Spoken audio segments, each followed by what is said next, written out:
কেন? মেয়েদের কাছ থেকে ফসল পাওয়া যায়। জমিন তো জমিন, সেখান থেকে আমরা ফসল পাই। তো সেই ফসলগুলো পাই, নানা ধরনের ফসল। মেয়েদের কাছ থেকেও নানা ধরনের ফসল।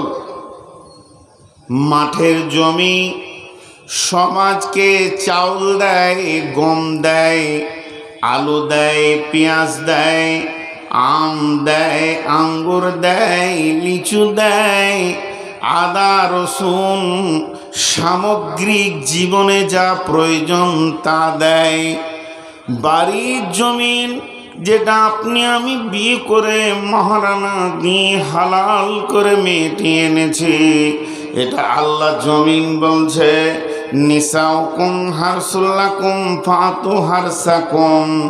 মেয়ে তোমাদের জমিন, তোমরা সেখান থেকে ফসল উৎপন্ন করে নাও।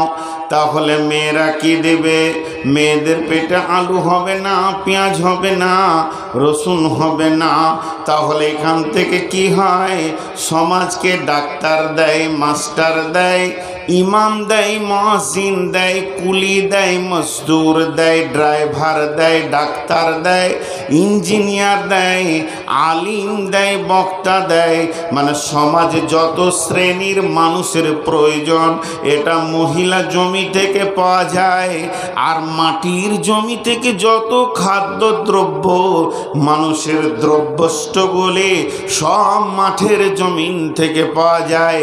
কিন্তু আমার আল্লাহ বলছে এই দুটি জমিনের ভিতরে এক জায়গায় গিয়ে পার্থক্য আছে। মেয়েরা জন্মের পরে পরেই ফসল দেয় না। যেদিন তার বয়স হয়, যেদিন সে অ্যাডাল্ট হয়, সব ফসল ধারণের ক্ষমতা যখন আসে তখন সে ফসল দেয়। দিতে দিতে দিতে দিতে এই জমিটা একদিন ফসল দেওয়া বন্ধ করে দেয়।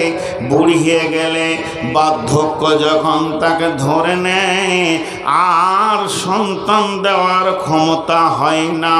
এ তো জবাব দিয়ে দেয় নানি আর বাচ্চা দেবে না, দাদির পেটে আর বাচ্চা হবে না। পৃথিবীর সব থেকে নব যুবককেও যদি তার কাছে দেওয়া যায়, 16 বছর 20 বছরের নওজোয়ানকে যদি একটা 72 বছর বুড়ির পাশে দেওয়া যায়, তারপরে আর সম্ভব হবে না।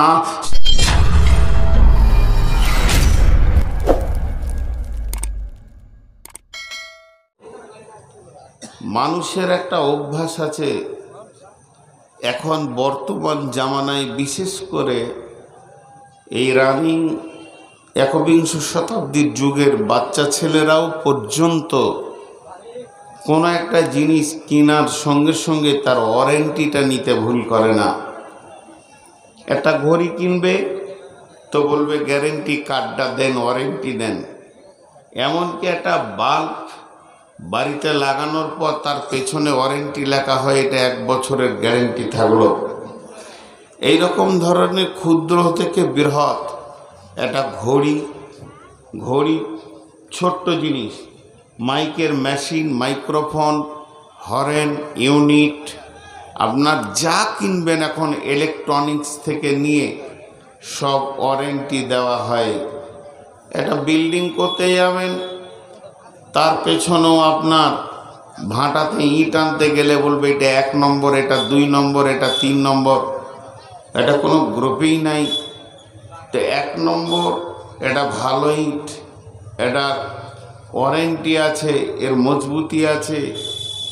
আপনি বালু নেবেন, আপনাদের দিকে কি আছে জানি না, আমাদের দেশে অজয় ময়ূরাক্ষীর বালুকে খুব পছন্দ করে কলকাতার লোক। কারণ ওই 2 নদীর পানি মিষ্টি, যেগুলোতে লবণাক্তের কোনো ভাব নাই। এটা নোনা ধরবে না, এর একটা ওয়ারেন্টি আছে, গ্যারেন্টি আছে, এটা বলে। ঠিক ওই ধরনেরই আপনি রড কিনতে যাবেন, এলিগেন্ট কোম্পানি বলবে এদিকে এসো, স্যামি স্টিল বলবে এদিকে এসো, আর কেউ বলবে এদিকে এসো। সিমেন্ট কিনতে যাবেন, দেখবেন সিমেন্টের ব্যাগে গায়ে লেখা আছে 77 বছরের ওয়ারেন্টি। 80 বছরের ওয়ারেন্টি, 71 বছরের ওয়ারেন্টি গ্যারেন্টি আছে, তার কেমিক্যাল ওইটাকে মজবুত করে ধরে থাকবে 80 বছর, তারপরেও আস্তে আস্তে ছাড়বে, ওর ক্ষমতাচ্যুত হবে।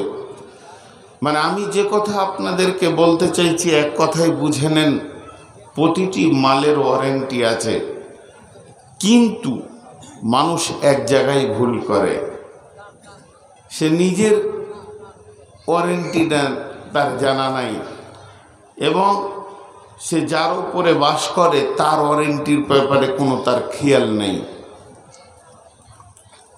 ভালো রড আনা হলো, আল্লাহ কোরআনে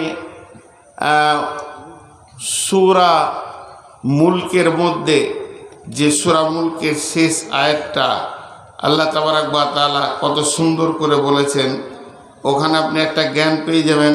কুল আরাইতুম ইন আসবাহা মাউকুম গাওরান ফামাইয়াতিকুম বিমাইন মাইন। এখানে আল্লাহ কত জরুরিপূর্ণ কথা বলেছেন। ছোট্ট একটা উদাহরণ দিচ্ছি এই আয়াতটাকে কেন্দ্র করে, একটু ধৈর্য ধরে শুনেন। আপনি যে রাজ্যে বাস করেন, আমি ওই রাজ্যেরই একটা নাগরিক। হয়তোবা আপনি মালদা জেলা, আমি বাস করি বর্ধমান জেলায়, কিন্তু একই জেলাতেই রাজ্যে বাস করি। আমাদের প্রতিবেশী রাজ্য হচ্ছে বিহার, আমাদের প্রতিবেশী হচ্ছে ঝাড়খণ্ড, আপনাদের হচ্ছে বিহার। তো ঘটনা হচ্ছে যে ধরেন সিপিএম আছে, কংগ্রেস আছে, তৃণমূল আছে, আরএসপি আছে, এসওসি আছে, বিভিন্ন দল আছে। আপনাকে বলল তৃণমূলের লোক চলে আয়, আমাকে ভোট দে, আমাকে জয়যুক্ত কর। আমি যদি ভোটে জয়যুক্ত করি, হয়ে যায়, তো তোদেরকে কৃষিদেরকে বিশেষ করে একটা করে মেশিন দেওয়া হবে, পাম্প মেশিন, যে মেশিনটাতে তারা পানি তুলে সেচের কাজ করবে। ঠিক আছে, পাম্প মেশিন পাওয়া গেল। আবার কংগ্রেস বলছে চলে আয়, ভোটটা দিলে 150 ফুট পাইপ দেওয়া হবে, সাবমার্সিবলের 150 ফুট পাইপ দেওয়া হবে। তাহলে এক ভাই কংগ্রেসকে ভোট দিল, একজন সিপিএমকে দিল, ওই ব্লকে সিপিএম জিতেছে, এই ব্লকে পঞ্চায়েতে কংগ্রেস জিতেছে। তাহলে ফ্যামিলিতে পাইপ আসলো, আর কি আসলো? মেশিন আসলো। 100 ফিট পাইপকে চালিয়ে দেওয়া হলো, মাটিকে পড়পড় করে ফাটিয়ে দিয়ে, আর মেশিনকে ওপরে ফিটিং করে দেওয়া হলো। আর আল্লাহ খালি লিয়ারের পানিটা 150 ফুট পাইপ দিয়েছে, 151 ফুটে রেখেছে। আল্লাহ বলছে এবার তোল, তোদের কত রস আছে, খালি ফস ফস করবি সারা জীবন, কারণ আমার কাছে কেরামতি খাটাতে তোরা কেউ আসিস না। আমি যেটা করি তোকে কাউকে লাগবে না, সারা বিশ্ব সেটা করতে পারবি না। তোরা পৃথিবীর মানুষের পেছনে ধরে সব কিছু ওয়ারেন্টি আনলি। সিমেন্ট কোম্পানি দামি সিমেন্ট নামালাম, দামি রড নামালাম, দামি ইট নামালাম, 1 নম্বর পাথর ব্ল্যাক স্টোন দামিটা নামালাম, সব থেকে বড় ইঞ্জিনিয়ারকে নিয়ে এলাম, আর বড় মিস্ত্রিকে দিয়ে কাজ শুরু করলাম। যেই বিল্ডিংটা ছাদ কমপ্লিট হয়ে রং হয়ে গেল, এবার ভাবছি ঘর ঢুকবো, খালি রাতে একবার হিলিয়ে দিল, ওটা নিচে চলে যাবে। আল্লাহ বলছে আমার মাস্তানির কাছে সবারই মাস্তানি ঠান্ডা। আমরা অজয় নদীর ধারে বাস করি, আপনাদের এখানে কি নদী আছে জানি না, আমরা অজয় নদীর ধারে বাস করি। আমাদের নদীটার নাম হলো অজয় নদী। আমার গ্রামটা অজয় নদী থেকে 2 থেকে 2.5 কিলোমিটার দক্ষিণে, আর ওই অজয় নদীর উত্তর পারে আপনার কিনা 2 থেকে 4 থেকে 5 কিলোমিটার দূরে বোলপুর শান্তিনিকেতন। তো অজয় নদীর যখন বাঁধ ভাঙে, তখন মনে হয় যেন একটা এলাকাকে রোলার চালিয়ে দিয়েছে। আমার নিজের চোখে দেখা, এই 2টি চোখে। আমার শ্বশুর গ্রামটা অজয় নদীর উত্তরে, 2 তলা বিল্ডিং, সব ফিটিং, রেলিং, গ্রিল, দরজা, জানালা রং হয়ে গেছে। খালি ওরা মনে আশা করেছে আগামী মাসের 3 তারিখে উঠব কি 2 তারিখে উঠব, আর তার 2 দিন আগে আল্লাহ বাঁধ খুলে দিল। তো বিল্ডিংয়ের একটা ইট নাই, যে জায়গা বিল্ডিং ছিল 75 থেকে 80 ফুট খাল হয়ে মাটিকে তুলে নিয়ে চলে গেছে। বলেন ওয়ারেন্টি আর গ্যারেন্টি। আসলে আমরা কিছু জায়গায় ধোঁকা খাই, ধোঁকা মানুষ খায় কিন্তু পেট ভরে না, আর ধোঁকা খেতেও ছাড়েও না। পৃথিবীর সব থেকে বড় ধোঁকা হলো বিড়ি। ও টেনেই গেল সারা জীবন কিন্তু পেট ভরল না। তো ধোঁকা মানুষ খায়, পেট ভরে না, আর ধোঁকা খেতে ছাড়েও না। তাহলে যে বিল্ডিংটার উপরে আমরা যে জমিনের উপরে আমরা বাস করব, এই জমিনটার গ্যারেন্টি কে দেবে? আমার উপস্থাপনা শেষ। এই জমিনটার গ্যারেন্টি কে দিবে? আপনি আমি দোকানে ছোট্ট একটা মোবাইল কিনতে গিয়ে বলছি গ্যারেন্টি আছে তো, তার থেকেও ছোট জিনিস কিনতে গিয়ে বলছি গ্যারেন্টি আছে তো, 85 টাকার একটা বাল্ব কিনতে গিয়ে বলছি 1 বছরের গ্যারেন্টি আছে তো। কিন্তু জমিনের ওপরে বিল্ডিং বানাচ্ছি, আমিও বানাইছি। জমিনের ওপরে গাড়ি নিয়ে দৌড়ছি, আমিও দৌড়ছি। জমিনকে ফেড়ে চাষ করছি, জমিনকে কত কারিশমার কাজে লাগিয়েছি। আল্লাহ তাবারাক ওয়া তাআলা শুধু জমিন কেন্দ্রিক যে বক্তব্যগুলো কোরআনে দিয়েছেন, সূরা ইয়াসিনে, সূরা নাবাতে, সূরা বাকারাতে যত কথা আল্লাহ বলেছেন, একটা আজীব জিনিস। ওটাতেই আম হয়, ওটাতেই আলু হয়, ওটাতেই কচু হয়, ওটাতেই পটল হয়, ওটাতেই লিচু হয়, ওটাতেই মৌসুমি হয়, ওটাতে আঙ্গুর হয়। তা আল্লাহ তাবারক ওয়া তাআলা বলছে, তোদের কি একবারও ইচ্ছা জাগে না? তোদের কি একবারও মনটা বলে না যে জমিনটাতে কি দিয়ে তৈরি, আর এটা থাকবে কতদিন? জি, আল্লাহ সূরা ইয়াসিনে কি বলছেন? বিসমিল্লাহির রহমানির রহিম। ومن آياته أن خلق ومن آياته আল্লাহ তাবারক ওয়া তাআলা সূরা ইয়াসিনের মধ্যে বলছেন, আমার যতগুলো নিদর্শন আছে তার ভিতরে একটা, আরদুল মাইতাতু ওয়াহিয়াইনাহা ওয়া আখরাজনা মিনহা হাব্বান ফামিনহু ইয়াকুলুন ওয়াজআলনা মিন বাইনি আইদিহিম ওয়া মিন খালফিহিম। আল্লাহ তাবারক ওয়া তাআলা সূরা ইয়াসিনের বলছেন, আমার যতগুলো আয়াত রয়েছে তার মধ্যে একটা হলো জমিন। এই জমিনের ভিতরে আমি বিভিন্ন রকম জিনিসকে তৈরি করে থাকি। ইয়াকুলু আফালা ইয়াশকুরুন, তোমরা জমিন থেকে খাও, জমিন থেকে পান করো, জমিনকে তোমরা ফেরে ব্যবহার করো, কিন্তু বড় দুঃখের বিষয় আফালা ইয়াশকুরুন, কিন্তু তোমরা সামান্য শুকরিয়া করো না। ওয়াজআলনা ফিহা জান্নাতিম মিন নাখিলিন ওয়া আনাবিন ওয়া ফাজ্জারনা ফিহা মিনাল উয়ুন লিয়াকুলু মিন সামারিহি ওয়া মা আমিলাতুহু আইদিহিম আফালা ইয়াশকুরুন।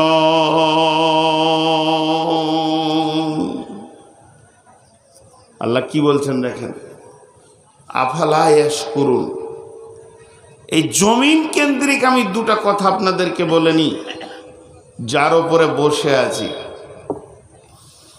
আল্লাহ তাবারক ওয়া তাআলা বলেন, হে পৃথিবীর মানুষ, যে জমিনে তোমরা বসে আছো, তোমাদেরকে যতগুলো আমি নিদর্শন দিয়েছি, যে নিদর্শনগুলো লক্ষ্য করলে যে নিদর্শনের দিকে তাকালে তোমরা আমাকে চিনতে পেরে যাবে। আমার ঘরে এসে সাজদায় পড়ে যাবে, আমার ঘরে সাজদায় পড়ে পড়ে বলবে ও রব্বানা ফাগফির লানা যুনুবানা। সেই নিদর্শনের ভিতরে ও আয়াতুল্লাহুমুল আরদুল মাইতাতু ওয়াহিয়াইনাহা ওয়া আখরাজনা মিনহা হাব্বান ফামিনহু ইয়াকুলুন। দেখেন, এটা ছোট্ট উদাহরণ দিচ্ছি, উদাহরণটার দিকে খেয়াল করেন। মেয়েদেরকে জমিন বলা হয়েছে কেন? মেয়েদের কাছ থেকে ফসল পাওয়া যায়। জমিন তো জমিন, সেখান থেকে আমরা ফসল পাই।